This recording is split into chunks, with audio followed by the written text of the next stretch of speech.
Borderlands 3 is the fastest selling game in 2K's history, selling over 5 million copies in its first 5 days. It's now a $1 billion franchise, and this is despite all the controversy around launch to do with Randy Pitchford's numerous shenanigans and the Epic Store exclusivity deal, which got a lot of people upset. Now, does this justify their decision to go Epic exclusive? And does this mean that the Epic Store backlash is now over? Here to discuss it with me is Mr. Henry Cooper. Hello. Right, so let's just jump into this, right? There's a lot of things to get through. Epic exclusivity has been around for a while now. A lot of people not happy with that. A lot of backlash from a lot of games who've gone exclusive with Epic, but it doesn't seem to have made a big difference to a lot of people. So let's discuss it. So the major one that really kicked all this off was early this year, I think in February, was Metro Exodus. Third entry to the Metro franchise, a highly anticipated game for a lot of people. Then seemingly out of nowhere they said, oh hello, we're going to be exclusive to the Epic Games Store,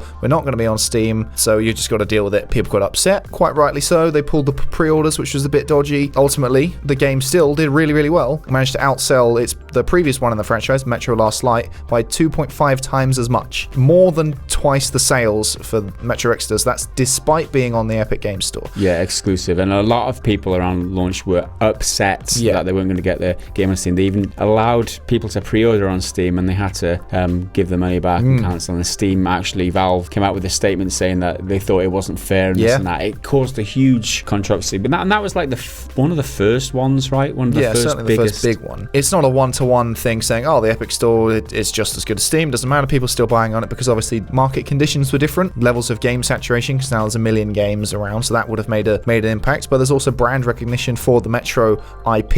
A lot more people were familiar with it. A lot of people, including you, when you had hands-on with it at EGX, it quickly became one of your most anticipated games, and you probably wouldn't have known about it before that. And the publicity from the controversy would have got people interested. So, oh, that game looks cool. I don't really care about the Epic Games Store. I'll buy it. Yeah, I think that's a fact that's kind of understated a lot of the time, is that it's like hardcore gamers like Valve, Steam loyalists who are upset about this stuff. They're outnumbered by like the amount of casual people who don't care about exclusivity. They're not pro-Epic. They just don't care. They just don't care. And they hear, oh, the headline about this game. Oh, what's that game? It's Metro Exodus. Oh, that looks nice. Yeah, buy that. And they don't care one bit about exclusivity. But the number of people who are in that casual bracket far exceed the people who are upset about exclusivity. Yeah. And the latest win for the Epic Games Store and devs signing with them is, as we just said, Borderlands 3, which comes from Gearbox as the developer and 2K Games as the publisher. Now, 2K are very, very proud of this and have put out a blog post titled Borderlands 3 Redefines Mayhem, establishes franchise as a $1 billion global brand. Now, that's a really, really, really big deal. And there's a quote from them: initial sales of Borderlands 3 have exceeded the label's expectations and, in particular, PC sales of the title through the Epic Games Store have been incredibly strong. Now, there's no specific numbers around how many units it sold on the Epic Games Store or anything like that, and obviously 2K will drum that up as positive press in spite of all the negative press. But the game has done very, very well critically, currently sitting between 84 and 78 across all platforms on Metacritic. It's become the most pre-ordered game on Epic, and though the Epic Games Store has been around for almost a year, I think, so it's not had the longest history, but relatively it's still new, it's still a big deal for them. But it is the most pre-ordered game from 2K as a whole publisher, and they produce a lot of stuff, so that's a big deal. The most interesting numbers are that it sold more than 5 million units in 5 days, which is 50% more than Borderlands 2 sold in the same window. And again, you can say about the branding and recognition and whatnot. Yeah. Well, that's across all platforms, so that's not just PC. Yeah. We don't know the numbers specifically for PC, but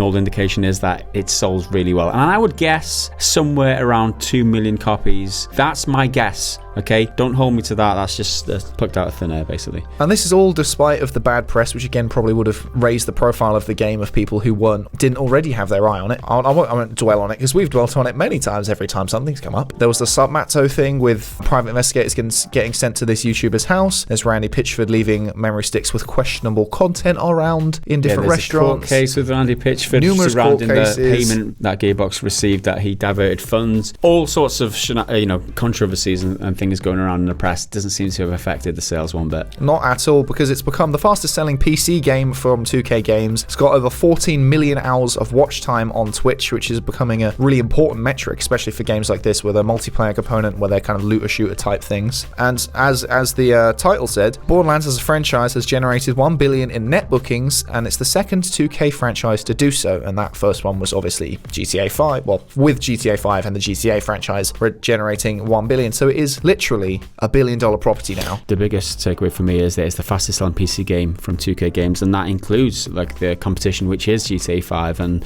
games which are really strong PC titles like Civilization and XCOM, the strategy games that you'd associate with PC gaming. But this is a first-person shooter, and that's just a huge market in itself. Just first-person shooters are just so much bigger than strategy games. Or, I mean, GTA 5 is the surprise there, that the fact that it sold better than that in the first five days. But it just goes to show the strength of how well they've done here. And interestingly for me is that 70% of all the units sold across all platforms were digital, and that's something that's much less common in AAA, because you'll always hear about digital taking over the world and everything, and that is the case. But when you read headlines like 80% of the games market being digital sales, a significant portion of that is taken up by mobile games who don't do physical at all. A significant portion is taken up by indie games, many of whom won't do physical at all. At the time of that article, which was in January, 75% of AAA gaming was still physical. But now, Borderlands, huge AAA game, 70% were digital. So there's definitely a switch going on there, and the Epic Games Store is going to be feeling certainly some of the benefits of that. And then Randy Pitchford managed to tweet something that wasn't filled with controversy, which is always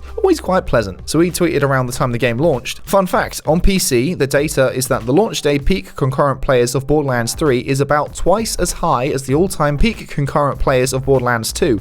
Wow, you guys are great. Maybe he'll show us a magic trick as a treat. Yeah, but that kind of implies that sales on PC were twice as high as Borderlands 2, or double the size of Borderlands 2 around launch. Gives you an indication of how well that the game has done on the PC platform, despite it being an Epic Games exclusive. And I think that was the point of him tweeting that. Yeah. It's like, if you ask me, he's trying to justify the Epic exclusivity decision by saying, yeah, okay, we know you're not happy with it, but look, the game's doing twice as well as our previous game, so all's good for us. Yeah. On the Reddit thread about this, which had about 5,000 upvotes, there was a comment which I think sums up everything really nicely. It's from The Legacy 99. Well, it seems pretty clear that the vast majority of PC gamer doesn't care where they buy their game after all, which is absolutely right. I mean, obviously there will be people who have their adamant opinions, and they're entitled to do that, obviously, but most people don't really care. Don't give a shit. That's true. And this whole conversation kicks off around like the price of going exclusive with Epic Store, because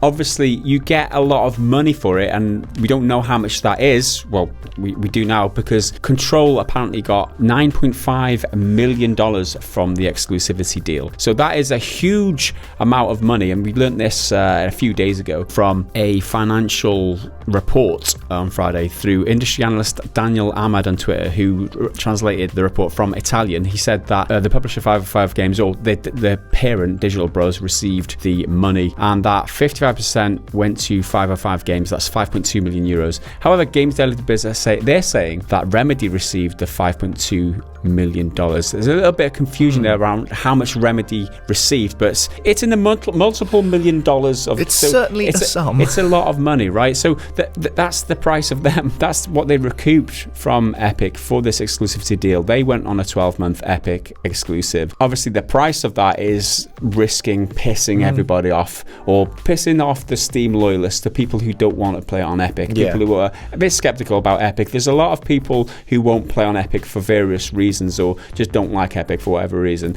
But that balanced out, is it worth the 5 or the 10 million euros? That's an equation that these developers and publishers have got to work out. Based on these results, it doesn't seem that it's that much of a tricky decision at all, really. And I think a game like Control, as a brand new IP, is in a bit more of a favourable position, because they don't have franchise loyalty like Borderlands would. You wouldn't feel like you're being betrayed because they don't have history of having put their a previous entry to the franchise on another platform. That is true. And also, there's a lot of talk around the game, specifically on PC, being kind of the new Crisis and the new benchmarks. If your PC can run this game really, really well, you've got a decent PC. Yeah. So I feel like that will entice a lot of people into the Epic Games Store, because everyone knows PC gamers who are quite tech savvy like to show off, look, I can get this many frames at this resolution. So a lot of people will pick it up just for the technical physical challenge that it poses. Asking yourself, as a developer or a publisher of a game, should you take the exclusivity money? Should you take that amount of money? It becomes a bit easier when you see games like Metro Exodus doing really well, Borderlands done really well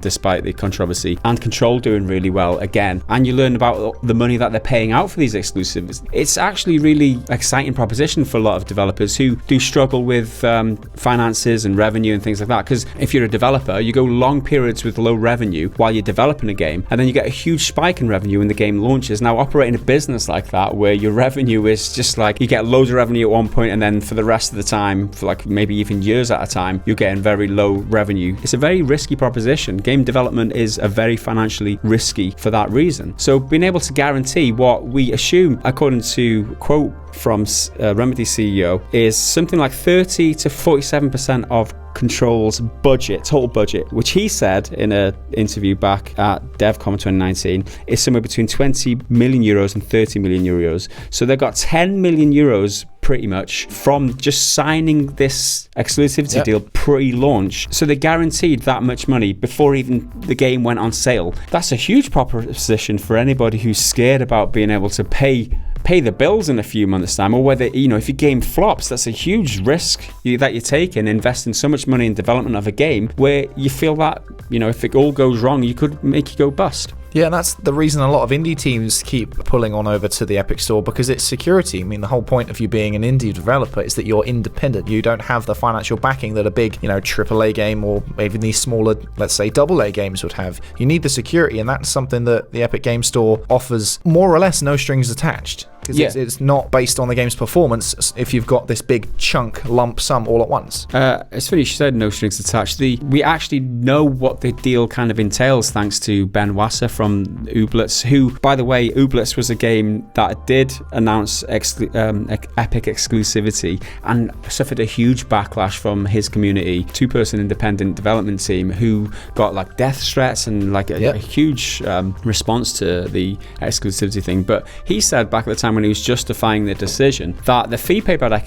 Epic is considered an advance on the 88% of sales revenue through the Epic Game Store. So they only have to pay that money back when they sell that many copies in order to cover it. There's no risk when it comes to signing this deal. And this Ooblets story is a prime example of the benefits versus the cost of going exclusive with Epic. This was a quote from Ben Wasser back in August. Because Epic doesn't yet have the same market share as their competitors, they offered us a minimum guarantee on sales that would match what we'd be wanting to earn if we're just selling Ooblets across all stores. That takes a huge burden of uncertainty off us, because now we know that no matter what, the game won't fail and we won't be forced to move back in with our parents. So in essence, financial security is what is gained from this, but the cost of that was the huge backlash that they suffered, like a personal attacks, right? You've also got to factor in how many more people know about Ooblets now. How many people are going to buy Ooblets because they hadn't heard of it before because of these new headlines and stuff like that. We don't know how that's going to pan out because Ooblets is yet to release, but as a developer faced with the prospect of signing exclusivity, there's nothing other than having to face a few Twitter trolls. There's nothing bad about this proposition now, is there? Yeah, as long as you've got a very thick skin to put up with the toxicity that can be generated from certain internet communities. If you're tough enough to deal with that, you can reap these financial benefits, which seems like a no-brainer to a lot of these developers. It seems like a lost cause now, doesn't it, for people who are against the Epic Store and want to see it fail because they love Steam or they just hate Epic for whatever reason. They think it's like Chinese spyware or whatever reason they don't like the Epic Store. It just feels like the first controversy was huge with Metro Exodus, and the more that these things happen, the less backlash they suffer, and the more people just get used to it. And I've been saying it time and time again, everyone will have their problems with it up to a point, up until that one game which comes out which you personally are super passionate about, maybe no one else is, and if that game is on the Epic Store, eventually there will be one that will sway you over. And we're not saying we're not justified in being no, of course not liking the Epic Store. Everyone makes their own decision. That's completely up to you whether you trust them or not, because where you put your money is important. We do believe that as a channel. One thing's for sure, the Epic exclusivity deal thing isn't going away because it's working really well for them, and they make so much money on Fortnite. Like, you think that 10 million euros is a huge amount for Control. They must have paid a similar, if not more, for Borderlands 2, even though that is a 6-month exclusivity deal. We should say that, not the 12-month that Control has gone with. But it's got to be in the same ballpark, multiple millions of euros. And also, you know, whatever in future. How are they getting all this money? Well, obviously it's Fortnite. Fortnite made $2.4 billion in digital revenue last year for Epic Games, and that's where this money's coming from. Yeah. And it seems like it's not even a scratch. Like, the money that they're paying for these exclusivity deals is nothing compared to I can't even wrap my head around how much money they're making off Fortnite. It's ridiculous. That was the year that Fortnite Mobile launched as well, which is making loads of money. So that $2.4 billion in digital revenue doesn't even account for a quarter of that year. Didn't even factor in the mobile revenue. So does this mean Epic have won? I mean, despite how many people still hate it, have Epic won the PR campaign? Are more developers in the future likely to sign up based on the way that it works now? I think it's certainly possible, because all bad press is good press in a roundabout way, and if they can take a few attacks from trolls on the internet or people who quite rightly have certain grievances, if they can deal with that, they can reap the rewards, and their game will be better for it,